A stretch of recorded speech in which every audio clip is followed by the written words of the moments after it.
रूहा से धैर्या उज्झाया साहु पंच पर मिठी ते विहु चिट्ठ यादे तम्हा आदाहु में शरणम सम्मत्तं सन्नाणं सच्चारितं हि सत्वं चैव चौरो चिट्ठ यादे तम्हा आदाहु में शरणम।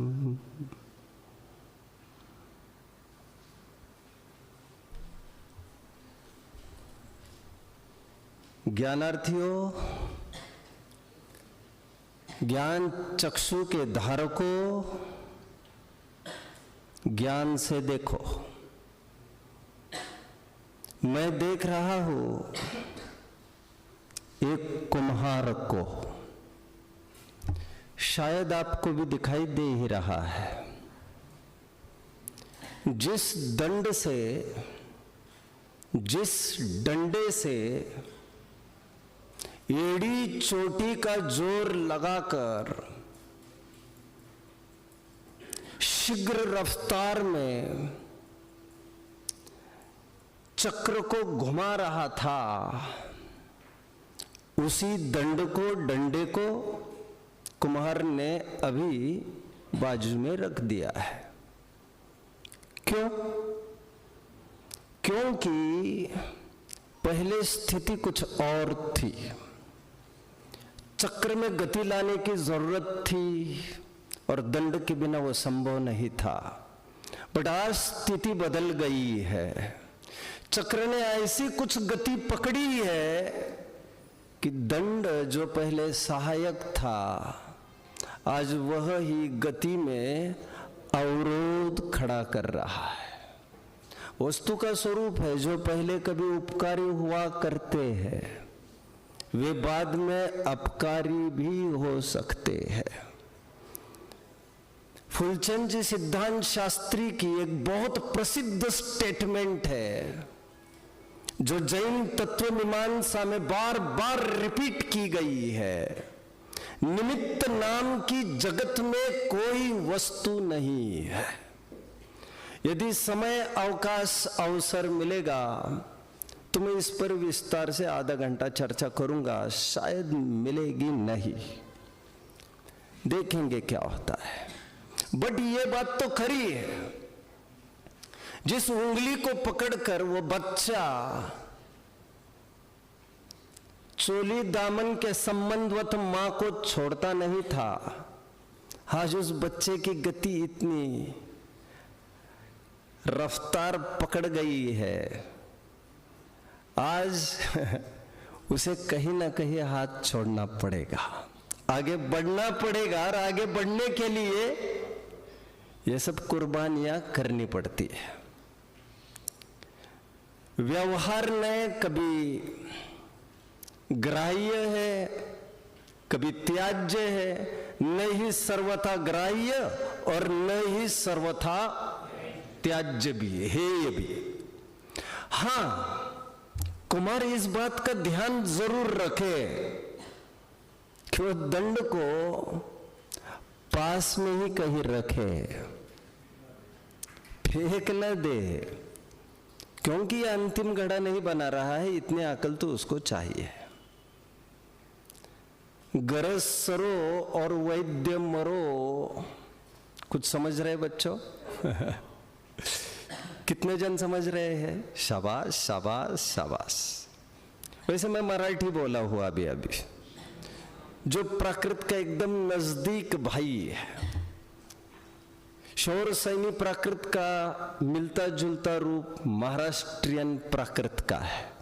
एनीवे, मैं कुछ कह रहा था, मैं ये कह रहा था, गरज सर गई तो वैद्य भी मर जाए जाकर, ऐसी भूमिका कुम्हार अभी नहीं करे, क्योंकि ये उसका अंतिम घड़ा नहीं है। डंडा पास में ही रखे, और डंडा पास में रखने के बाद डंडे की ही खुशामद न करता बैठे। जिसके लिए दंड का प्रयोग किया था चक्र घुमाने के लिए, फटाफट मिट्टी का लगदा उठाए, फटाफट फटाफट यहां पर आकर दिया जाए, क्योंकि चक्र की रफ्तार शीघ्र ही थमने वाली है। और यहां मैंने डंडा रखा है, यह घड़ाते बनाते समय विचार करने की जरूरत नहीं है क्योंकि चक्र की रफ्तार धीमी होते होते होते अपने आप उसे उस दंड की याद भी आ जाएगी और हाथ भी उस दिशा में घूम जाएगा।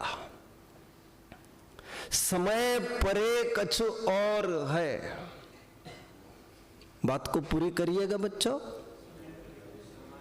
समय परे कछु और है, समय सरे कछु और। रहीमन भौरी के भय, नदी सिरावत मोर।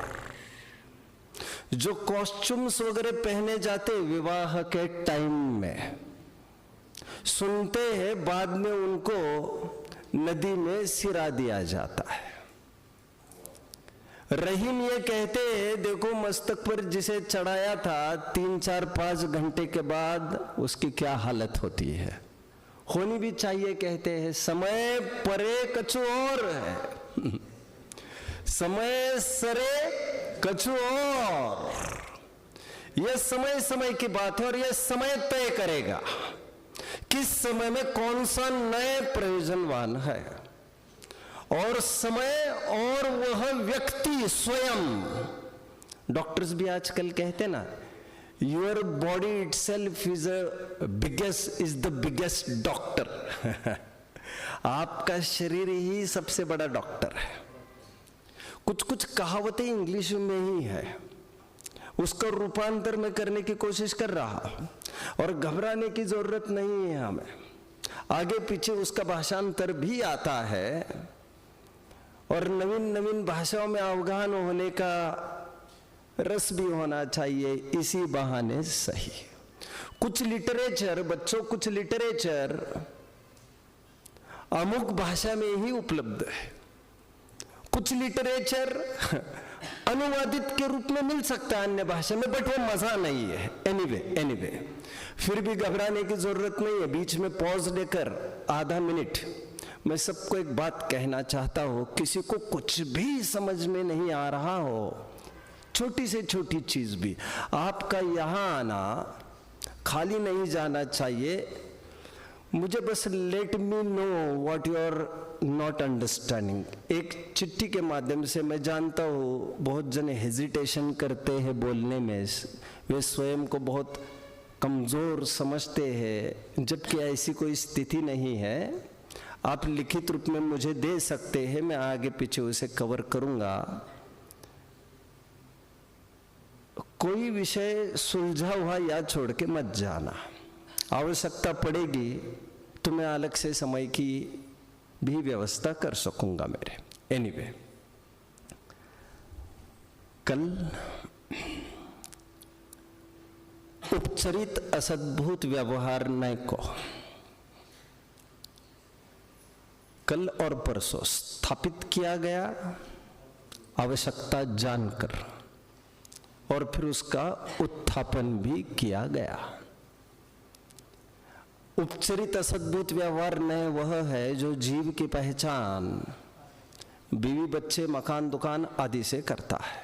वो लाल कपड़े वाले, वो डंडे वाले, वे हाँ, उन्हीं से पूछिए आप, जिसे अनात्मभूत लक्षण कहते हैं बच्चों।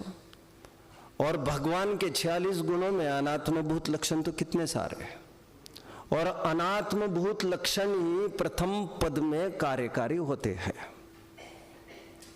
शिखर दिखा आपको, ध्वजा दिखी, भगवान तो नहीं दिखे आपको, बट जो 2 किलोमीटर दूर से आपको खींचकर यहां तक लाया है वो यही ध्वजा और यही शिखर है अभी 2 किलोमीटर फासला जाने के बाद अंदर तुम्हें 10-20 कदम बस रखने हैं।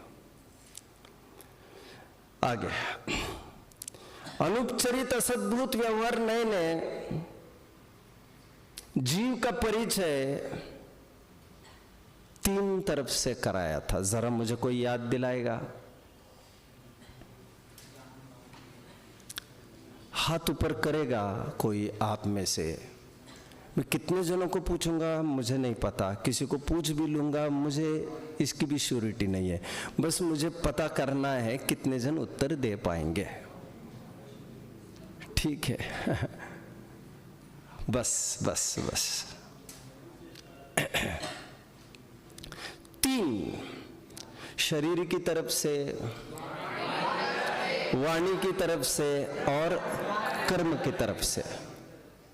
अब देखिए, जिस व्यवहार नए ने सम्यक दर्शन की परिभाषा इस प्रकार की थी, श्रद्धानम परमार्थानाम आप्तागम तपोभृताम, सच्चे देव शास्त्र गुरु की शरण में जाने को सम्यक दर्शन वे कह रहे थे। सम्यक दर्शन के 8 अंगों में और 25 दोषों में उबर कर इसी की बात आई है, यह साफ तौर पर समझ में आता है। उच्छेद कर रहा हूं मैं अभी, थोड़ा ध्यान देना। अभी आज उत्थापन होगा दूसरे नए का, अर्थात शरीर की तरफ से यद्यपि पहचान कराई गई थी जीव की, बट उसमें कुछ ड्रॉबैक्स है, उसे सर्वथा स्वीकार करने में कुछ दिक्कतें हैं। वे क्या दिक्कतें हैं मैं आपको बता रहा हूं। पंडित जी कहते हैं टोडरमल जी मोक्ष मार्ग प्रकाशक में, जब भी यह भगवान के पास जाता है, इसने सीख रखा है अपने गुरुजनों से कि भगवान 46 गुणों से युक्त है। तो करता क्या है ये? बुंदेलखंड में थोड़ा खराब शब्द है ये करता क्या है? जीवाश्रित गुण और पुद्गलाश्रित गुण, इसका डिस्क्रिमिनेटिव नॉलेज ये नहीं कर पाता, इसकी भिन्नता का ज्ञान ये नहीं कर पाता कि ये बताए गए 46 गुणों में से ये जीवाश्रित है और ये पुद्गलाश्रित है। और ऐसी भिन्नता जब तक भाषित नहीं होगी उसे,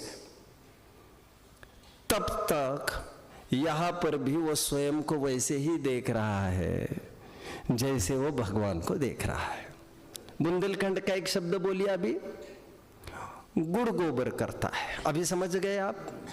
हाँ, ज्यादा इसे खोलने की मुझे जरूरत नहीं दिख रही है। ये भी भगवान और ये भी भगवान, ऐसा वो मानने लगता है।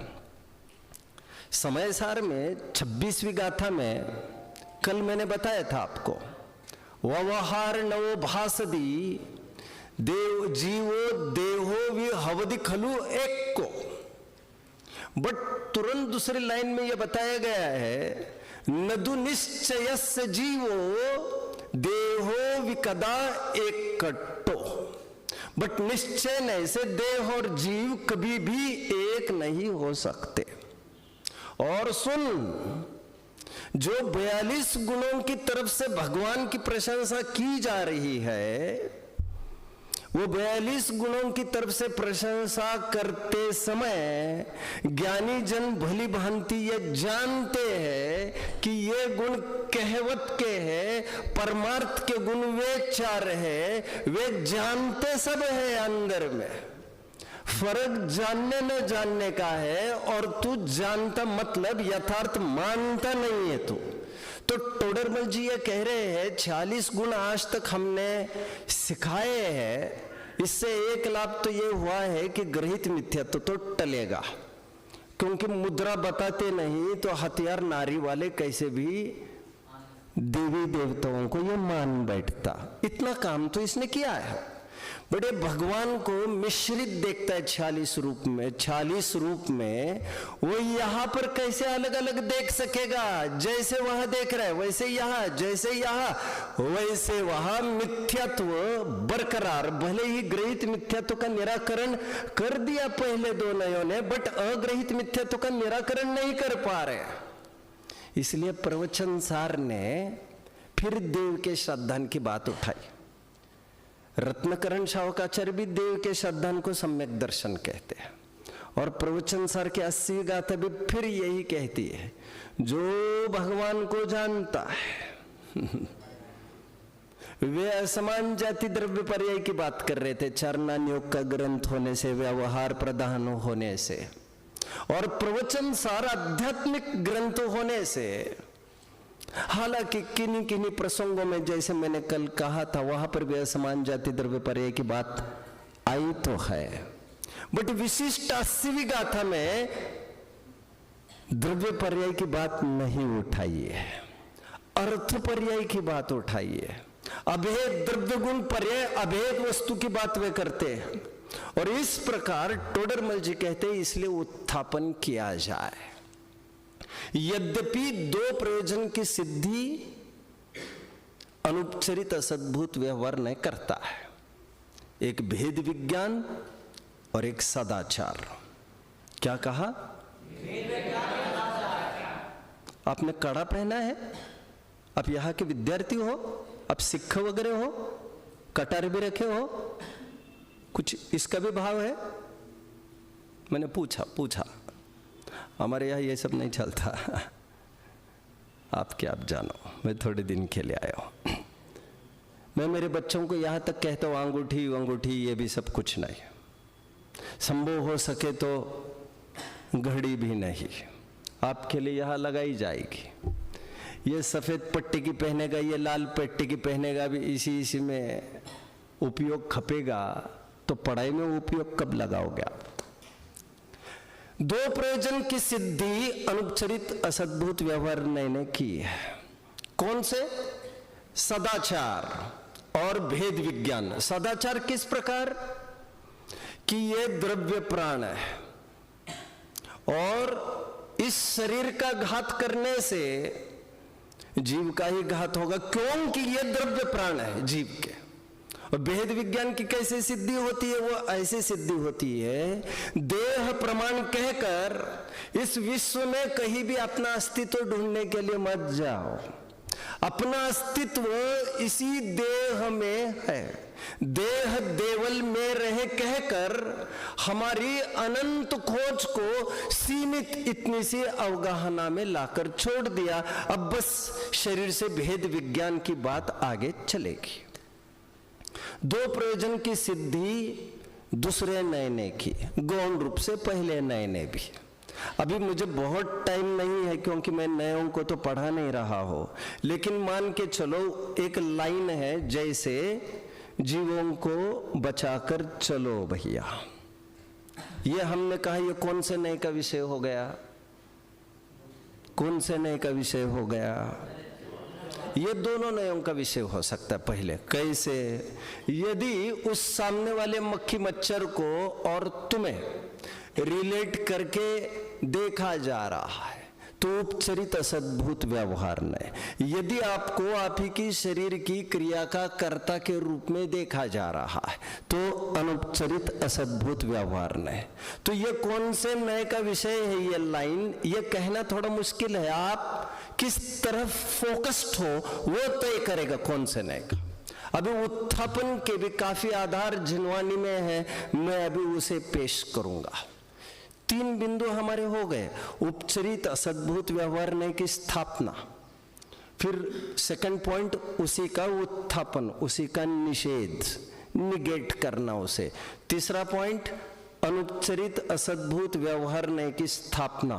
चौथे पॉइंट की तरफ अभी बढ़ रहे हैं, उसका उत्थापन के रूप में ग्रंथों में क्या क्या आया है। 6 ढाला में प्रसिद्ध लाइन है, जरा बोलिए।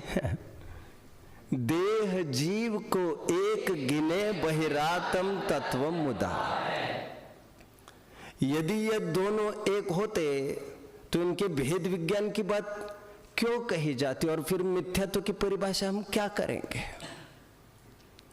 मोक्ष मार्ग प्रकाशक भी यदि थोड़ा पढ़ा होगा, प्रारंभिक भूमिका जरूर पढ़ी होगी आपने। पंडित जी कहते हैं वचनादिक लिखनादिक क्रिया वर्णादि अरु इंद्रिय हिया, ये सब है पुद्गल के खेल, इनमें नाही हमारो मेल। अगेन वचनादिक लिखना, वचन भी आ गए, दूसरे नए का उत्थापन हो गया। वचनादिक लिखनादिक शरीर की क्रिया वर्णादि अरु इंद्रिय हिया, द्रव्य मन को भी ले रहे, ये सब है पुद्गल के खेल, इनमें ना ही हमारो मेल। अंदर देखिए पेज नंबर 23 पर शायद मिलेगा, मैं पेज नंबर्स कुछ देखकर नहीं आया हूं, वेरी हो सकते एक हाथ दो या हवा। वहां पर सफेद स्वर्ण का उदाहरण दे रहे पंडित जी। 23 नंबर पेज पढ़ा है, दूसरा अध्याय। मोक्ष मार्ग प्रकाशक का कितने जन ने पढ़ा है दूसरा अध्याय? अभी नहीं पढ़ा, ओके। सफेद सोने का उदाहरण देकर ये कह रहे हैं सफेद सोना और कुछ नहीं है, वहां पर चांदी में चांदी है और सोने में सोना है। ठीक उसी प्रकार कहते हैं यहां पर असमान जाति द्रव्य पर्याय में जीव और शरीर दोनों अपने अपने लक्षण को धारण किए हुए भिन्न ही रहते हैं। वहां पर आगे चलकर यह भी कहते हैं, कर्म की अपेक्षा बात करते हुए कहते हैं, कर्म का एक भी परमाणु जीव के एक भी प्रदेश रूप होता नहीं और जीव का एक भी प्रदेश कर्म के एक भी परमाणु रूप होता नहीं। आगे चलकर शायद 38 पेज पर एक बहुत सुंदर डायलॉग है, अमूर्तिक प्रदेशों का पुंज प्रसिद्ध ज्ञानादि गुणों का धारी अनादि निधन वस्तु आप है, अपना चतुष्टय हो गया। फिर मूर्तिक पुद्गलों का पिंड प्रसिद्ध ज्ञानादि गुणों से रहित, जिनका नवीन संयोग हुआ है, ऐसे पुद्गल पर द्रव्य। किसका उत्थापन चल रहा है? दूसरे नए का। दूसरे नए का उत्थापन मतलब दूसरे नए ने दूसरे नए का विषयभूत जैसा आत्मा दिखाया था उसे झूठा कहा जा रहा है। यहां पर यह कहा जा रहा है कि यह सत्यार्थ बात नहीं है और दो द्रव्य कभी भी एक द्रव्य रूप नहीं हो सकते। अनादि निधन वस्तुएं भिन्न भिन्न अपनी मर्यादा लिए हुए परिणमन करती है। कोई द्रव्य किसी द्रव्य को परिणमन नहीं करा सकता, कराने का भाव मिथ्यात्व है। मैं आपको आधार दे रहा हूं ग्रंथों के कैसे कैसे उत्थापन किए गए हैं दूसरे नए के, और यह सिद्ध किया है कि जीव और शरीर कभी भी एक नहीं हो सकता। इष्टोपदेश शायद याद है कुछ बच्चों का, ऐसा दिखता है मुझे। याद है किसी का? नहीं, पूरा नहीं।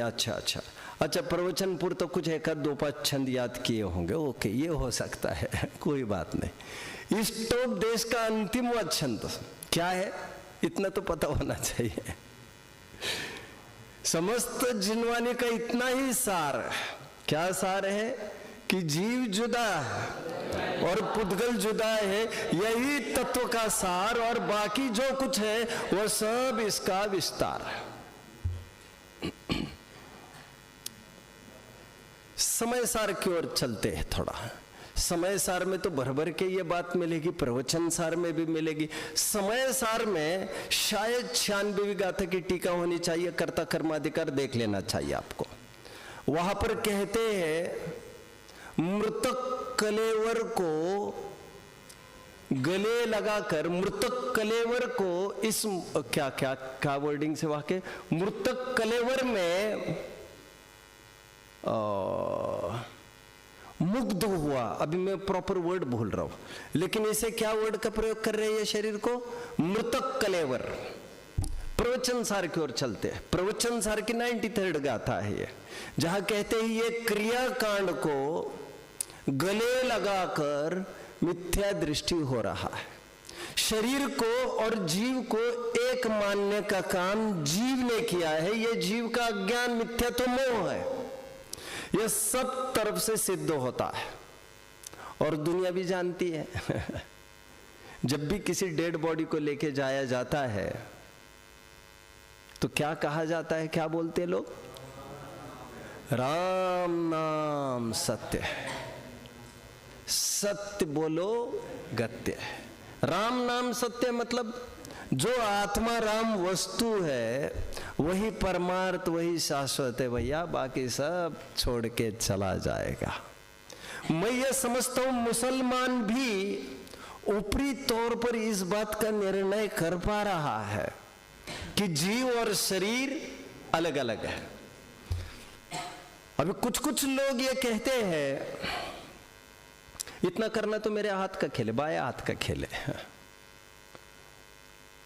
अभी तक क्या कह रहे थे? ग्रंथ किसने लिखा? धवल ग्रंथ में एक नियम बताया है, 6 नियम बताया। जो भी ग्रंथ लिखेगा, जो भी आचार्य उपाध्याय साधु ग्रंथ लिखेगा, एंड बाकी के विद्वान साधारण लिखते तो उनकी तो कोई बात ही नहीं है, लेकिन मुख्य अधिकारी जो ग्रंथ लिखेगा उनको 6 बातें जरूर करनी है। एक तो मंगलाचरण करना है, आपको कंटेंट भी लिखना है, ग्रंथ कितना बड़ा होगा। आदि आदि कहकर यह भी लिखा है आपको आपका नाम जरूर लिखना है। अभी कितने जनों ने नाम लिखे हैं, नियम बनाकर रख देते हैं लोग, और नियमों का तुम ही लोग पालन करते नहीं है।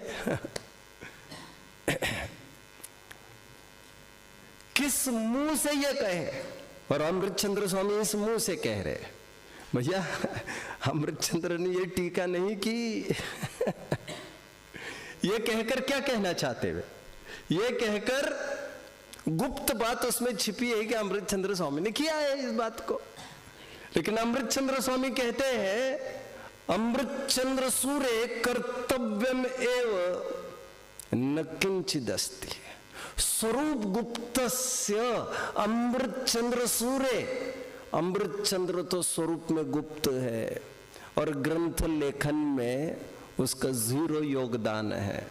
कोई मोह में मत नाचो ये कहकर कि अमृतचंद्र ने इस ग्रंथ को बनाया। रहीम को भारी पीड़ा हुई जब उसे यह पता चला। लोग ये समझते हैं तो मेरे बाएं हाथ का खेल है, मैं इसे कर दूंगा आधे आधे।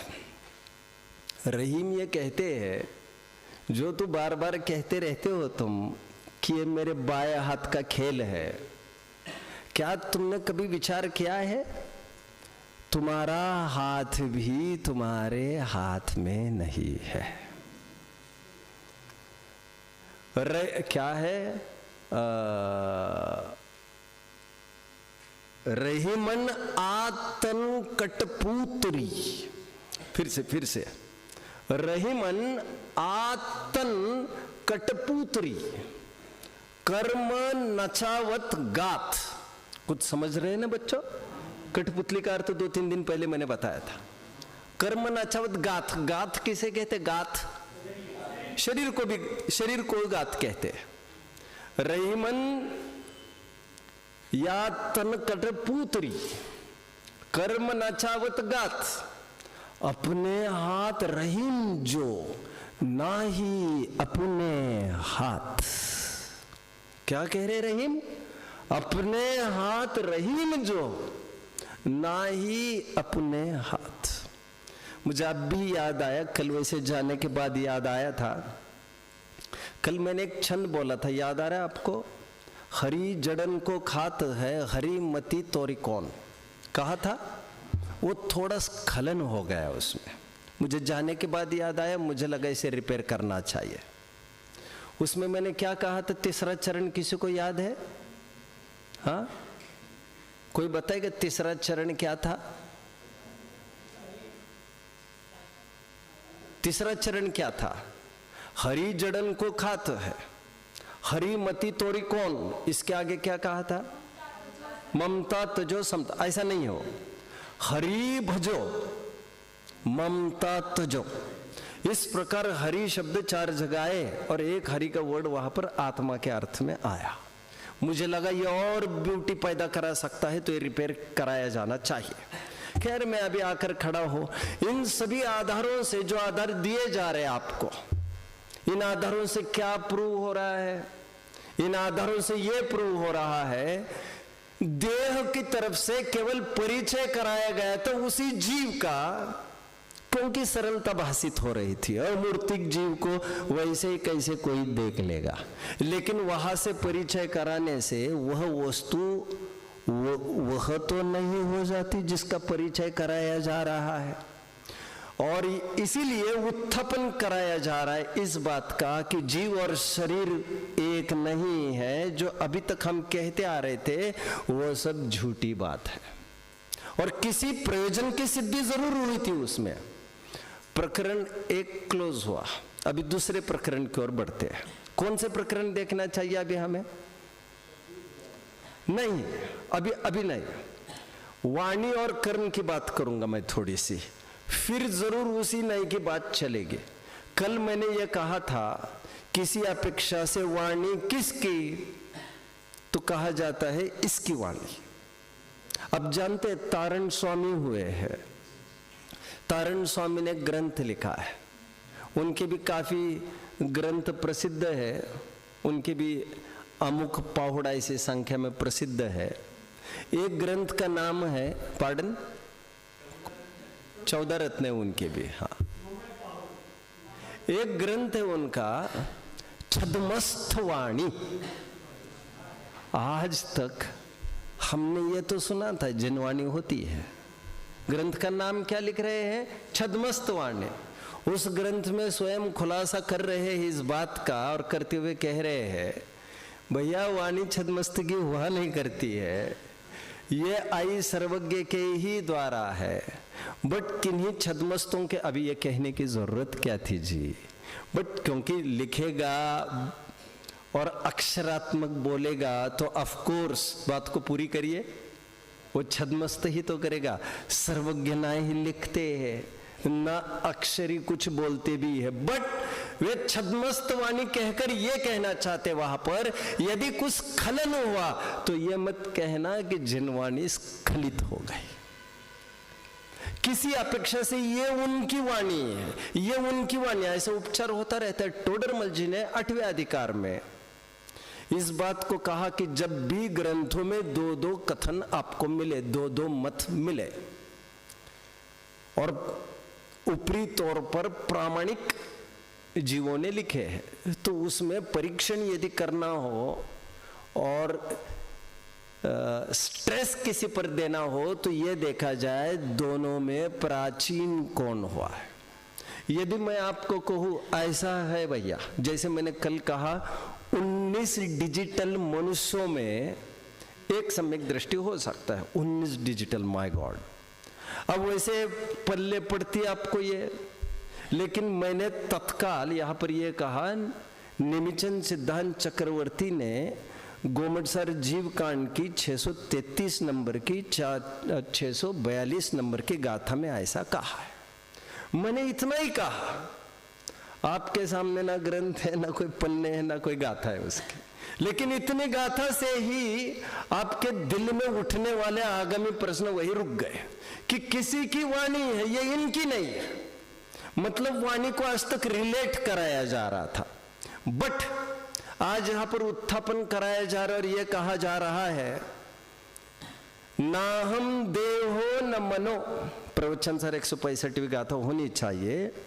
आपको ये सब याद रहना रखना जरूरी नहीं है, आपको इतना समझना जरूरी है ग्रंथों में किस प्रकार एकत्व की भी बात आई है और फिर उसका उत्थापन भी किया गया है। ना हम देव हो न मनो न वाणी न कारणम तेसिम कत्ता नणकारिदा अनुमंता नेव कत्तीनम। मैं मन का, वचन का और काय का ना करता हूं, न कारयिता हूं और ना अनुमंता भी हूं। अच्छा, टोडरमल जी भी क्या कहते हैं देखिए, वचनाधिक लिखनाधिक क्रिया, अभी अभी जो मैं कह रहा था। आगे वर्णादि अरु इंद्रिय हिया, ये सब है पुद्गल के खेल। हो गए, मतलब मैं कुछ बोलना चाह रहा हो और शब्द कुछ के कुछ निकल रहे हैं। कभी कभी बहुत प्लान करके जाता हो और जब फेलियर होता है तो मैं ये कहता हूं जाने वहां पर कुछ समझ में नहीं आया।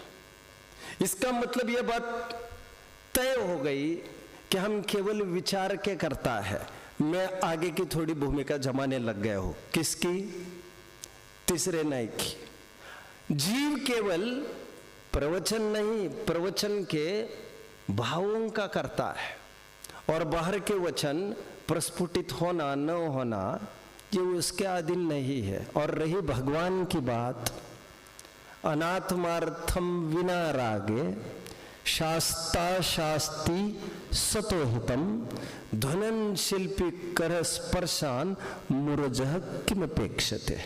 वो अपने आप बाय सेल्फ, जैसे मूरज का उदाहरण दिया है, आपके गिटार आदि के स्ट्रिंग का उदाहरण देकर ये कह रहे हैं वो बाय सेल्फ 4 प्रकार की कॉर्ड्स है, सबको टच करो सब अलग अलग ध्वनि करते हैं। इससे कोई उनका जानपना सिद्ध नहीं होता। प्रवचन सार में इसी बात को इस हेतु से 45वीं गाथा में बताया जा रहा है।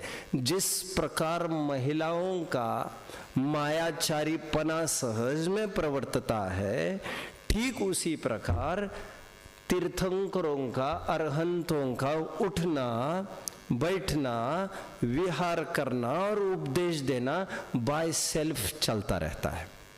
और मजे की बात सुनिए जरा, इंद्र आते हैं वहां पर। 20 दिन से भगवान की 4-4 बार देशना खिर रही थी। 21वें दिन सुबह सुबह इंद्र आए। सेशन एक पूरा हो ही गया था। इंद्र आकर ये इंद्रों ने कहा हाथ जोड़ते हुए भगवान के सामने। अब भगवान को एक कान से तो सुनने वाले थे नहीं, लेकिन इंद्र ने आकर ये कहा हाथ जोड़ते हुए कि यहाँ के लोग, भोपाल के लोग बड़े तरस रहे हैं आपकी वाणी सुनने के लिए, चातक की भांति आपकी प्रतीक्षा कर रहे हैं। एक कार्यक्रम उस दिशा में हो जाए कहीं, बस इतना ही बोलते हैं। टेढ़ भगवान का गमन चालू होता है उस दिशा में, और यह सब जगह ऐसा होता है और यह ऐसा फील होता है, ऐसा लगता है जैसे इन्होंने कहा और वे चल दिए। बट यह सब सहज की प्रक्रिया है। सिद्धि किस बात की जा रही है? सिद्धि इस बात की जा रही है, वाणी का मैं करता नहीं हूं। इसीलिए तो नियम सर आदि ग्रंथों में यहां तक कहा मौन का भी कर्ता कोई होगा। मैंने बोला और मैंने नहीं बोला तो यह भी मिथ्यात्व के दायरे में जाएगा। कायदे से उसने किया इतना ही है, बोलने का भाव हुआ नहीं है। ये मत बोलो, न बोलने का कर्ता बना है। विरक्ति इतनी हुई है कि बोलने का भाव कुछ रहा ही नहीं है सच। तो बाय सेल्फ बाहर में मौन पला तो उसे कहते उन्होंने बात नहीं की। तीसरा पॉइंट पर हम आते हैं। तीसरा बिंदु कौन सा रहा? तीसरा बिंदु द्रव्य कर्म का। अभी जो हम ये कहते हैं, भैया ज्ञानावरण कर्म की परिभाषा बताना जरा। ज्ञानावरण आपके सिलेबस में जैन सिद्धांत प्रवेशिका है, लघु है या बड़ी है? अच्छा लघु है। कितने जन ने पढ़ी है ये लघु जैन सिद्धांत प्रवेशिका? ओके। उसमें ज्ञानावरण वगैरह कर्म की परिभाषा शायद है नहीं है। Okay okay okay. Gopal Das ji ने बड़ी जो मंगलायतन से छपी है जैन सिद्धांत प्रवेशक, उसमें ज्ञानावरण की क्या परिभाषा है? जिस कर्म के कारण जीव के ज्ञान गुण का घात होता है उसे ज्ञानावरण कर्म कहते हैं। जिसमें साफ तौर पर क्या झलक रहा है? जीव को मॉनिटर करने वाला कौन है? कर्म तय और डिसाइड करेगा सब।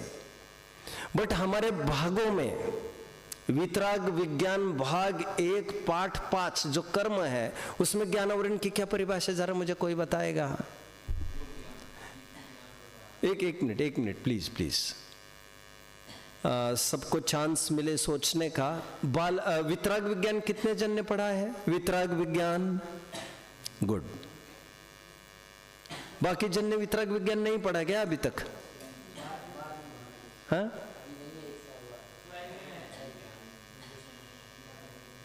बारहवीं में है क्या? ओके ओके ओके, ठीक है। ज्ञानावरण की परिभाषा वहां पर क्या है जो किसी भी ग्रंथों में नहीं लिखी है और कुछ विद्वानों ने मिल बैठकर आगम के आलोक में ऑफ कोर्स ये तय किया है कि इसकी परिभाषा ये लिखी जाए। क्या परिभाषा बनाई है? जब जीव स्वयं अपने ज्ञान उनका घात करता है, उसमें जिस कर्म का उदय निमित्त है उसे ज्ञानावरण कर्म कहते हैं। उपादान की मुख्यता से परिभाषा भागों में और निमित्त की प्रधानता से परिभाषा है गोपाल दास जी के प्रवेशिका में। निमित्त प्रधान कथन हो, उपादान प्रधान कथन हो, फर्क कुछ भी नहीं पड़ता, कथन ही की तो बात चल रही है। क्योंकि कार्यों होने में तो जो कार्य रूप परिणमे परमार्थ रूप से तो वही तो कर्ता होता है लेकिन कथन में तो किसी भी प्रकार का कथन बन सकता है। अभी कर्म की फिलॉसफी पढ़ते पढ़ते अब पूरा कर्णानुयोग पढ़ लीजिएगा, गोमटसार कर्म कांड वगैरह, वहां पर पूरी टोन आपको यह मिलेगी कि कर्म किस प्रकार जीव को मॉनिटर करते हैं। जैसे फॉर एग्जाम्पल गुणस्थान पढ़ा है, अच्छा अभी नहीं, 11वें गुणस्थान से जीव क्यों नीचे आता है फिसल कर? क्या उत्तर है इसका? 11वें गुणस्थान से गिरता क्यों है जीव? क्यों गिरता है? दो कारण बताए, दो कारण। एक तो भव क्षय और एक तो आयु क्षय। अब ये बात नहीं समझनी चाहिए कि वहां पर पुरुषार्थ खत्म हो गया उस लायक, ये तो हुआ ही है, बट निमित्त प्रधान कथन देखने में आते। दूसरा गुणस्थान कब होता है भैया? सासाधन सम्यक्त गुणस्थान कब होता है? तो कहा जाता है जब अनंत अनुबंधी चतुष्क में से किसी एक का उदय आए तो जीव दूसरे गुणस्थान में चला जाता है। जब सम्यक प्रकृति का उदय आए तो क्षयक्षमिक सम्यक्त्व में चला जाता है। जब मिथ्यात्व का उदय आए तो पहले गुणस्थान में चला जाता है। जब सम्यक मिथ्यात्व का उदय आए तीसरे गुणस्थान में चला जाता है। कौन ड्राइव कर रहा है पूरा? कर्म पूरा ड्राइव कर रहा है। ये दूसरा न्याय हमें बताता है, लेकिन परमार्थ बात यह है जीव स्वयं अपना, जैसे फॉर एग्जाम्पल जीव स्वयं राग द्वेष को प्राप्त होता है तब उदय रूप कर्म पर निमित्त पने का आरोप होता है। इसलिए कल द्रव्य कर्म और भाव कर्म का हम अन्वय व्यतिरेक व्याप्ति बिठा रहे थे। वो कैसी बिठा रहे थे बच्चों? जहां जहां भाव कर्म है वहां वहां द्रव्य कर्म का उदय है ही। हमने ऐसी व्याप्ति नहीं बिठाई। कैसी? जहां द्रव्य कर्म का उदय है वहां भाव कर्म होगा ही। व्याप्ति ऐसी लगती भी नहीं है बच्चों। क्यों नहीं लग सकती ऐसी व्याप्ति? ऐसी व्याप्ति क्यों नहीं लग सकती बच्चों?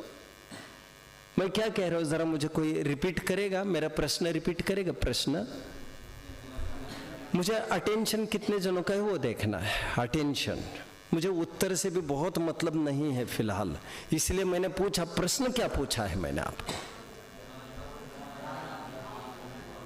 हाथ ऊपर करिए, हाथ ऊपर करिए। संयुक्त सरकार मत लड़िए अकेला कोई प्रश्न तो बोलो, मैंने क्या पूछा है? पहले, उससे पहले मैंने और एक बात कही। वो क्या कही? जहां जहां भाव कर्म वहां वहां द्रव्य कर्म का उदय है। अन्वय व्यतिरेक क्या बनेगा? जहां द्रव्य कर्म का उदय नहीं वहां भाव कर्म नहीं, अन्वय व्यतिरेक। लेकिन अन्वय व्यतिरेक ऐसा कभी नहीं बन सकता। जहां जहां कर्म का उदय है वहां वहां भाव कर्म है, ऐसा नहीं बन सकता। क्यों? क्योंकि द्रव्य कर्म का उदय रहते हुए भी जीव की स्वतंत्रता स्वाधीनता अक्षुण्ण है। द्रव्य कर्म का उदय रहते हुए भी यदि जीव भाव कर्म न करे तो ये उसकी मर्जी है। और यदि यह अवसर नहीं होता तो द्रव्य कर्म का सदा काल उदय रहने से कभी भी निर्वाण का प्रसंग नहीं बनता। अभी लाइट तो है नहीं, वैसे आई विल ट्राई 45वीं गाथा है ये प्रवचन सार की, मैं यहां से पढ़ के दिखाने की कोशिश करता हूं। देखिए संस्कृत का अर्थ मुझे कोई बताते जाइए, ओके? मैं कुछ पढ़ता हूं। द्रव्य मोहोदय अपि द्रव्य मोहोदय अपि, अर्थ बोलिए कोई।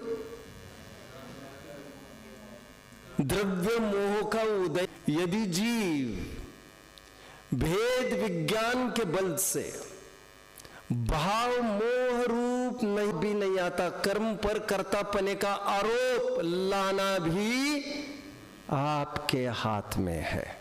बहुत सुंदर लाइन है ये। अभी आपके हाथ में ग्रंथ है नहीं, ये कितना मजा आएगा, मुश्किल है कहना। यदि शुद्धात्मा भावना बले न भाव मोह, अच्छा यदि कर्मोदय मात्र से बंद होने लग जाए, अच्छा यदि कर्मोदय मात्र से बंद होने लग जाए तरी वो बंध एव, फिर सदाकाल बंध का प्रसंग बनेगा। न मोक्ष इति अभिप्राय। प्रवचन सार की 45वीं गाथा की जैसे नाचार्य के बहुत। मुझे ये बताइए बच्चों, चलिए मैं वैसे इसी संबंधित किसी और स्टाइल से प्रश्न पूछता हूं। मोह का उदय कौन से गुण स्थान तक होता है बच्चों? मोह का उदय, चलो ज्ञानावरण का उदय कहां तक है? ज्ञानावरण का खनियादान। नहीं, मुझे आश्चर्य इस बात का हो रहा है, जो आप ये तर्क दे रहे हो सभी, हम तो अभी अभी आए 2-3 साल के, बट मेजर बच्चे जहां तक मैं समझता हूं गुरुकुलों में से पढ़ के आए हैं, और गुरुकुलों के बच्चे इतने तो साफ होने नहीं चाहिए। व्हाट आई थिंक इज, कुछ ना कुछ तो भूमिका बनी हुई होनी चाहिए। मैं जानता हूं कौन क्या पढ़ाता है, ये मैं सब जानता हूं, बट फिर भी कुछ ना कुछ तो होना ही चाहिए। एनीवे, ज्ञानावरण का उदय कब तक है?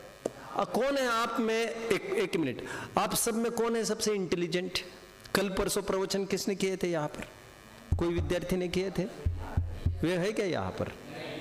कोई बात, यहाँ पर कोई और किसी ने प्रवचन नहीं किए? विद्यार्थियों ने अभी अभी नहीं किया, ठीक है। अच्छा, ज्ञानावरण का उदय कहाँ तक है? Very sad, very sad, very sad. अरे 12वीं तक भैया, 12वीं तक ज्ञानावरण, दर्शनावरण, मोहनीय, सॉरी मोहनीय की बात नहीं करनी चाहिए। ज्ञानावरण, दर्शनावरण और अंतराय, तीनों कर्म का उदय 12वें गुण स्थान तक होता है भैया। छोड़िए, मोहनीय का उदय कौन से गुण स्थान तक होता है? मोहनीय का उदय कौन से गुण स्थान तक? 10वें गुण स्थान तक बच्चों। 11वें गुण स्थान का नाम ही है उपशांत मोह, वहां पर तो उपशम हुआ है। लेकिन मोह का बंध कौन से गुण स्थान तक है जानते हैं आप? मोह का बंध कौन से गुण स्थान तक है?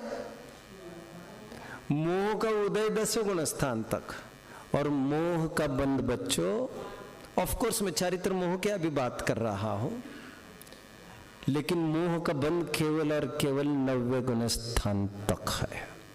तो 10वें गुण स्थान की विशेषता क्या रही, जरा कोई बताएगा मुझे? वहां उदय तो है, लेकिन वहां पर बंद नहीं होता। बंद क्यों नहीं होता वहां पर उदय रहते हुए? इसका मतलब कर्म का उदय जबरन बंद कराता है, ऐसा नहीं। कर्म बेचारे कौन सिखाया जाता है, कितने नाटक कराए जाते हैं जी। और कर्म का एक नाटक भी आपने देखा होगा, वो जीव ने एफआईआर दर्ज की थी, कर्म के विरुद्ध किया, हमें परेशान करते हैं, और कर्म ने कोर्ट में 4 दलीलें पेश की। याद आ रहा है आपको? जिसके बल पर उसे बाइज्जत बरी किया गया। वे 4 दलीलें कौन सी थी?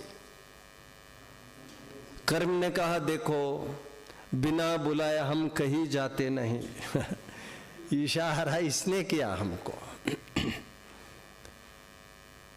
क्या पर्टिकुलर वर्ड है उसका, विश्रसोपचय, टेक्निकल वर्ड है, 2-3 साल you will afterwards you will come across. चलिए, इशारा जीव ने किया तब हम आए, बिना बुलाए हम कहीं भी जाते नहीं है। कर्म की पहली दलील।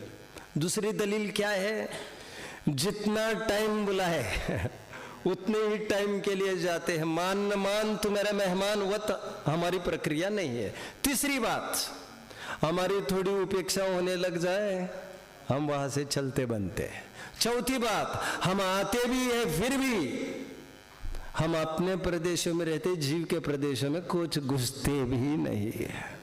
4 दलीलें देने के बाद उसे बाइज्जत बरी किया गया। कहकर जीव को ये समन्स जारी हो गया कोर्ट की तरफ से कि भैया दावा तो अभी उसने किया है तुम्हारे ऊपर। ये कहकर क्या कहते हैं इसको, मानहानि दावा कहते ना, मानहानि दावा। सुना आपने? कि बदनाम कर रही है हमको और सब जगह बदनाम कर रखा है। कर्म बेचारे कौन, भूल मेरी अधिकाई, लोहा सहे घनघात अग्नि की संगति पाई। वही लोहा पिटता है जो अग्नि की संगति करता है। क्यों पिटता होगा? लोहार के यहां की बात चल रही है। किस बात की सिद्धि हुई बच्चों? अभी किस बात की सिद्धि की? इस बात की सिद्धि की गई कि कर्म हमें मॉनिटर करते हैं, ऐसा नहीं। कहा गया है ऐसा, टोडरमल जी भी पुरुषार्थ से मोक्ष की प्राप्ति के प्रकरण में ऐसा कहते पाए जा रहे। तीव्र मोह के उदय में ये तत्व विचार नहीं कर सकता, ऐसा कह रहे। लेकिन भैया, जिसमें तुम तत्व विचार नहीं कर सको उसी को तीव्र उदय कहा जा रहा है। तुम करना प्रारंभ तो करो, तभी तो तुम पता चलेगा। और तुम करना प्रारंभ करोगे तो वो तीव्र उदय कहलाएगा भी नहीं। कर्म की तरफ से ये कथन चल रहे थे, बट यहां पर यह कहा जा रहा है जीव स्वतंत्र है, कर्म स्वतंत्र है। दूसरे अधिकार में काफी सिद्धि की है इस बात की। भोजन सामग्री का उदाहरण दे देकर, भोजन सामग्री फिर विटामिन, प्रोटीन, खून, हड्डी जो होना है अपने आप होता रहता है। उसी प्रकार जीव केवल किसका करता है? केवल अपने परिणामों का करता है। और जो कर्माश्रय हुआ है वो 8 कर्मों में सिद्धांत में बताया अनुसार ज्ञानावरण, दर्शनावरण रूप विभाजित होता रहता है। प्रकृति, स्थिति, अनुभाग, प्रदेश रूप उसका विभाजन होता रहता है।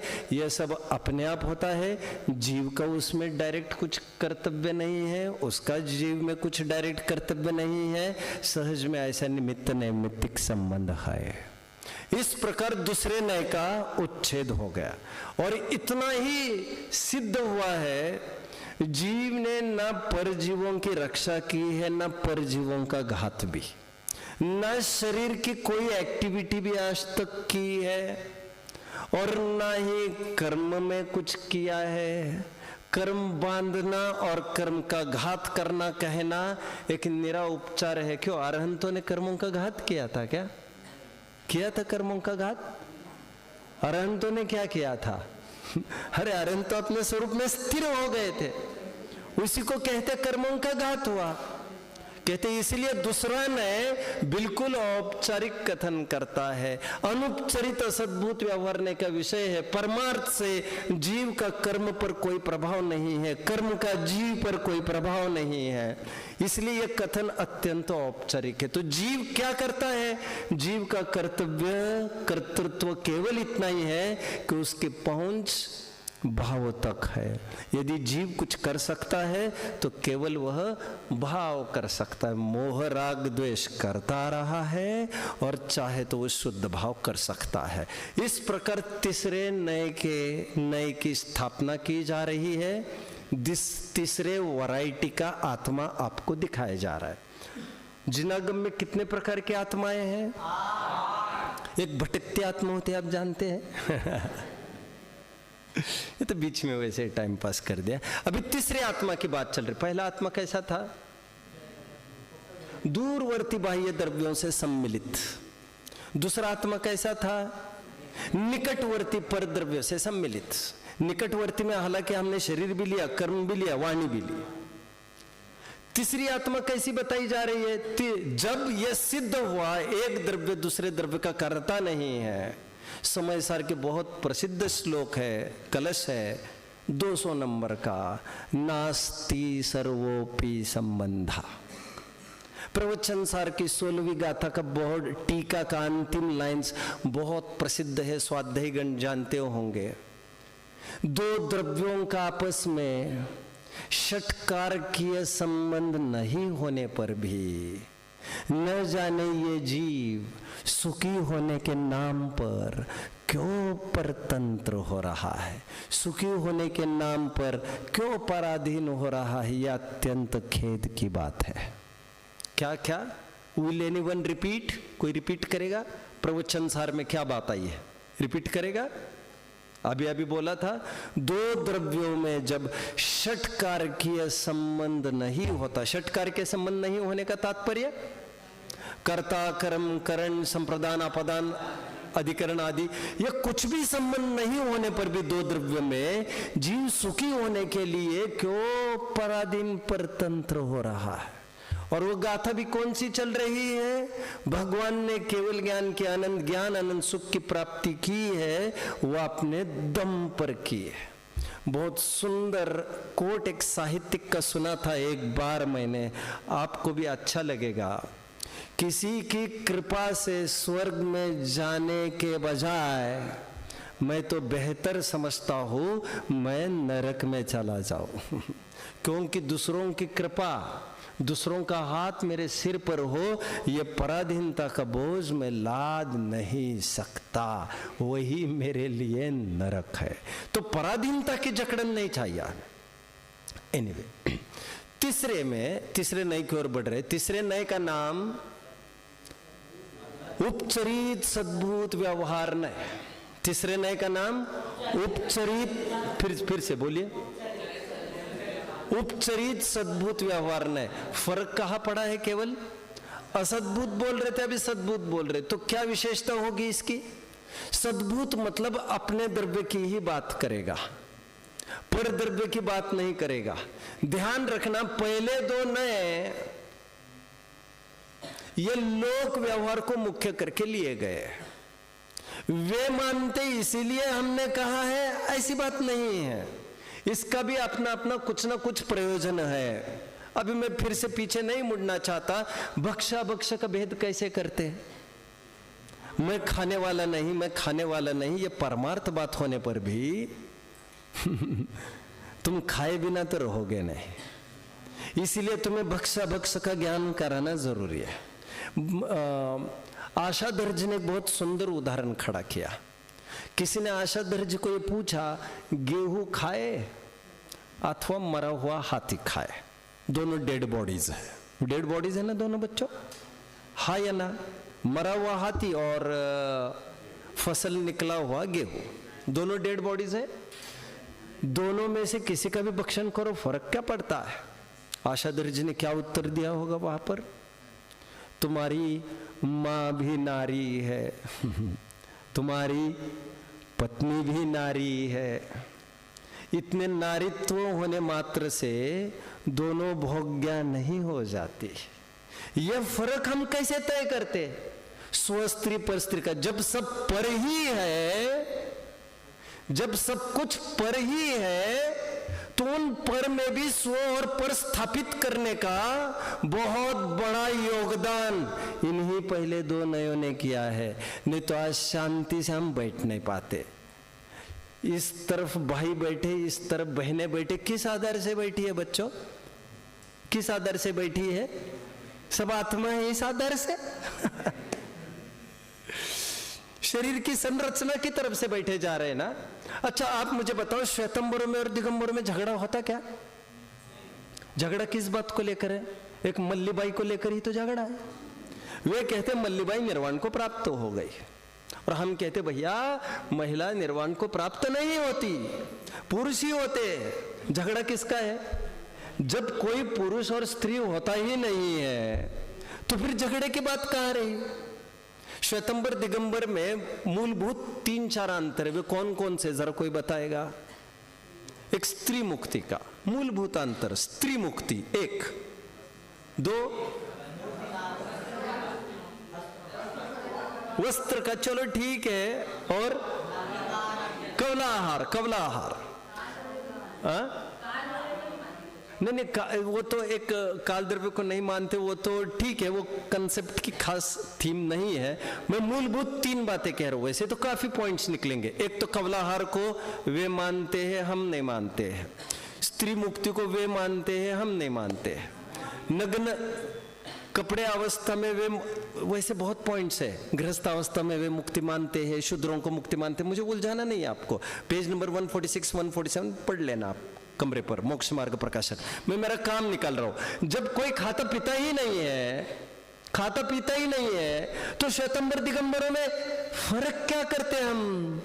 जब कोई स्त्री पुरुष होता ही नहीं है तो फर्क क्या करते? और जब कोई किसी के साथ विवाह करता ही नहीं है तो महावीर के साथ, महावीर के चरित्र के साथ इतनी खिलवाड़ और छेड़छाड़ होती क्यों फिर? और जब कपड़े पहनता ही नहीं है कोई तो नग्न अवस्था में गए, कपड़े पहने गए तो बात कहां खड़ी रहती? तो ये जरूरी थे पहले 2 नए, बट ये आंगन था घर का और आंगन जरूरी है। मराठी में कहावत है, शायद समझ जाएंगे, नहीं तो मैं तो बैठा ही हूं। आंगणावरून घराची परीक्षा। मैं मूलतः मराठी भाषी हूं एक्चुअली। क्या क्या कहावत है? आंगन से घर की परीक्षा होती, और होती है कि नहीं बच्चों? केवल 1 घंटा सभा कोई सुनकर चला जाए, इंटरैक्शन देखे। बच्चों का बहुत चुस्ती से इंटरैक्शन है, उसकी नजर में यह संस्थान कैसा है, फूलो फलो अब उसने भोजनशाला देखी नहीं, अरे जरूरी नहीं मंदिर को भी देखे। वो कह रहा हाँ यहां हो रहा है भविष्य निर्माण। इतना इंप्रेशन उसके लिए काफी, क्योंकि यह हार्ट है, हार्ट सबसे इंपॉर्टेंट पार्ट। एनीवे, मैं तीसरे नए की ओर बढ़ा हुआ अभी। वो नए क्या कहता है बच्चों प्लीज? तीसरा नए क्या कहता है? जीव की पहचान। तो अच्छा, तीसरा नए किसे विषय बनाता है? जीव को बट कैसे जीव को? सभी नए 8 नए आत्मा को ही विषय बनाते हैं, बट आत्मा की 8 वैरायटीज है और ये निषिद्ध है। पहले 2 व्यवहार ने अभी यह आंगन के ही है, अभी इनको अंदर मत आने देना। आप जानते हैं ना, कुछ देव ऐसे हैं वैमानिकों में। कौन सी जाति के भैया? किल्विषक, किल्विषक वे बाहर ही रहते हैं, उनको दरबार में प्रवेश नहीं है। जानते आप? नहीं जानते। कहां तक बता, मेरा ही समझ आएगा, मैं कब विषय दूंगा आपको। जो हल्की जाति के लोग, मैं कब विषय दूंगा आपको। जो हल्की जाति के लोग होते हैं, उनके समाजों में भी पहले बस्तियां बाहर हुआ करती थी, वे नगर में नहीं रहा करते थे। हल्की जाति जमाती के मतलब हल्का खान पान वगैरह हो, नॉन वेजिटेबल्स हो आदि, वे नगर के बाहर ही हुआ करते थे पहले। हूबहू संरचना वहां पर स्वर्गों में है। जो हल्की जाति के माने जाति किल्विषक, उनको अंदर में दरबार में एंट्री नहीं है, वे बाहर ही रहते हैं। एनीवे, पहले 2 नयों की विषय वस्तु हमने पूरी की। आत्मा के प्रदेशों में उनका प्रवेश नहीं है, ना ही बीवी बच्चों का, और ना ही शरीर का, और ना ही कर्म का, और ना ही वाणी का। शाबाश। तो आत्मा का काम क्या है? आत्मा का काम राग द्वेष करना है। अटपटा लग रहा है, अटपटा। रात दिन आपने पढ़ रखा है ना, अभी स्टेप वाइज हम बढ़ रहे हैं। वैसे स्कूल में जीव की परिभाषा क्या दी जाती है स्कूल में? ओ टाइम आउट, तीसरे नए को मैं कर लूंगा। हाँ, स्कूल